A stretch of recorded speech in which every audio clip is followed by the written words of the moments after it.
Greetings, beloved. Over the last few months, I have been hearing a new term called spiritual bypassing thrown around a lot. Now, the term itself isn't new. It was coined in the mid-'80s by a Buddhist teacher named John Welwood. But it is completely new to me.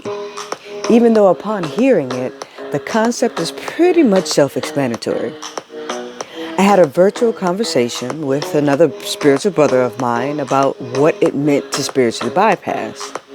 Being guided by higher wisdom, of course, I explained to him that it's a way to avoid obtaining your enlightenment by actually experiencing events that force you to epiphanize your own realizations. I further noted that it defeats the whole purpose for being incarnated here on earth in the first place, which is to experience, create, and destroy. And this is outside of those of us that are playing this game for specific reasons beyond just the mere experience.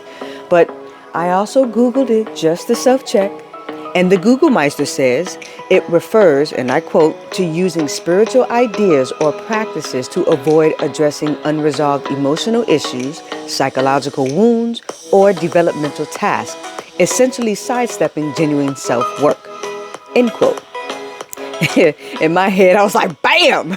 I was right. Stroking my own ego. Yeah, I still got work on myself to completely trust my own intuition. You know, we're all a work in progress. Anywho, I do like how concisely Google explained it.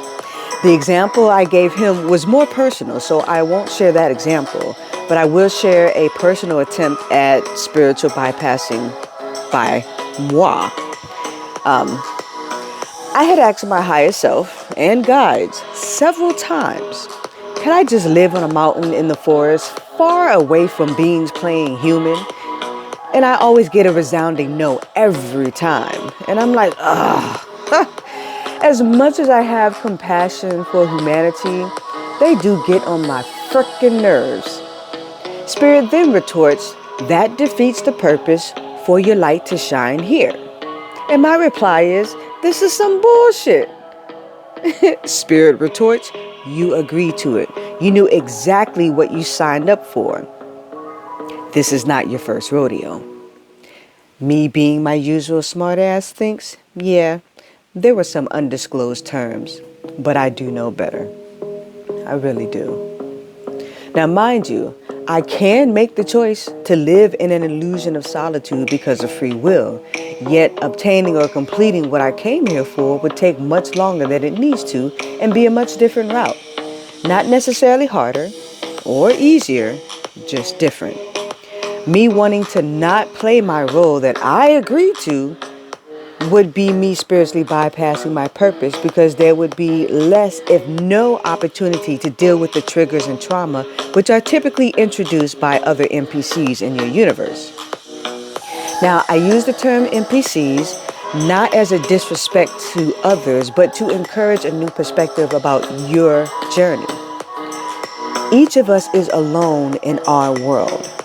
There is no one here or there but you. Individually. This is your world, and what you co-create is what happens in your world. Each of us has our own world, our own verse in the grand scheme of things. The entanglement is what allows our worlds to coexist. This is why you can be on one timeline of awakening and someone in the very same household could be on a timeline of oppression. Their perspectives are different because their world is different. They are not in your world, nor are you in theirs, and yet they create what they perceive just as you do. There is no one view, truth, or experience that is right or wrong, or the only. It just is. It's how the all can be all that it can be, through each of us simply being us. And that's just a thought. I laugh because just the other day, a spiritual sister of mine and I were complaining about the 3D circumstances that most of us are faced with. Then we projected onto the monks in the monasteries high on the mountaintops. And we were sitting here like, Why don't they bring their asses down here and deal with this shit to see if they can stay all high-minded and balanced? And yet again, a higher self corrected my train of thought to remind me that they are holding space as anchors for high vibrational energy on planet Earth. Their sacrifice, which seems gracious, would be a challenge for most, and at the same token, those of us in the battlefield and trenches confronting opposing energies are just as important and anchoring as they are. So I appreciate that they are making that willing sacrifice to forego what most would deem as worldly enjoyment and pleasures to help hold sacred energy for those of us that are face to face in the lower regions. Now, I don't know if many of you have ever trotted on higher altitudes, but there is a stillness like no other. Away from the noise and the chaos, it's even more tranquil once you let go of your own mental noise. It seems unreal, the amount of silence. And if you're not ready to climb a mountain, try paragliding by boat near a beach full of people. Once you're in the air, you hear very little, and it kind of makes you want to stay there. Also explains why the eagles glide so high. Now, based on messages from the Pleiadian emissaries of light, there are those with 5 specific kinds of purposes. You have the number ones, which are the beginners. They are focused on new shit, meaning strictly new. New inventions, new businesses, new opportunities, new everything. Just everything is new. The number 2s, they deal with duality, meaning the eternal spirit in our essence as well as the physical vessel. They are mostly the healers. And then you have the number 3s, which are the catalytics. Think of it like a catalytic converter. They themselves remain the exact same, but change everything they come in contact with. The emissary said they are the meditators of the planet because their akash is so comfortable they can sit for hours, and it helps to hold their consciousness steady as they hold space for all others. End quote. And then you have the number 4s, which is Gaia, meaning Gaia is tethered to human consciousness. So our thoughts and what we co-create, she emanates.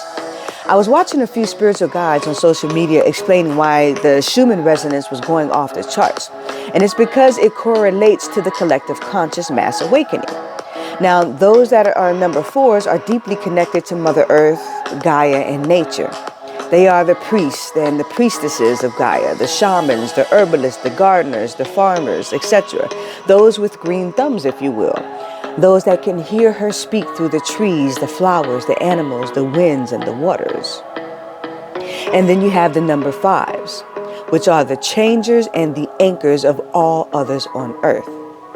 They have more of what we call old souls incarnated.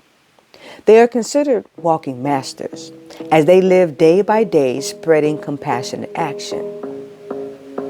Now I warn, for those of you that are hearing this, I want you to stop trying to figure out which one you are.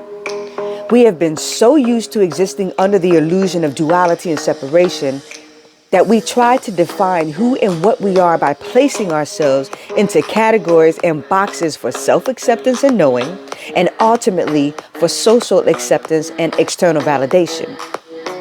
The Pleiadians, a higher version of us in our consciousness, explains that you can possess a multitude of these purposes for your journey here. Now, I don't know about you, but I resonate with a multitude of those purposes. I have experienced a multitude of those purposes, and I know that I am here for a multitude of those purposes. Therefore, don't you stunt your light and your gifts to define yourselves by limitations of numbers or hierarchies or your defined semblance of importance. And at the same token, don't ignore your challenges by using spiritual terms and practices to ignore doing the real work, or only just focusing on what you deem is important for your growth, because everything is important. It's all important, and you are important. Focus on addressing your emotional wounds by allowing yourself to feel and know that you have a right to feel, but that does not define who you are. Develop your gifts by taking pride in learning about yourself, by exploring new activities that provoke you or engage you. Address psychological programming by simply talking about it, either with yourself or seeking sound counsel if you want to get outside of yourself. Protect who you are by setting up your boundaries, knowing that you can say no or yes and you don't have to explain yourself. Focus on what makes you happy and joyous versus what doesn't. Allow yourself to feel angst when you are confronted with uncomfortable situations so that you may transmute that energy into courage to begin your healing journey. Suppressing traumatic experiences does not help you to heal. Yes, it takes time. Yes, it still hurts. Yes, it is discomforting. But if you don't put that energy in motion, it builds up until it manifests physically. Don't use spirituality as an excuse not to simply be and exist within your divine right. Play this game as if it is your last lifeline and you have everything that you need to thrive and elevate. Renew your mind and watch what you feed it internally and externally, and watch how your ceiling raises. Watch how your life blossoms. Watch how you flourish and thrive. Beloved, let's not spiritually bypass our purpose for being here. Yeah, I know sometimes it freaking sucks, but you got this. Until next time, beloved, all is one and one is all.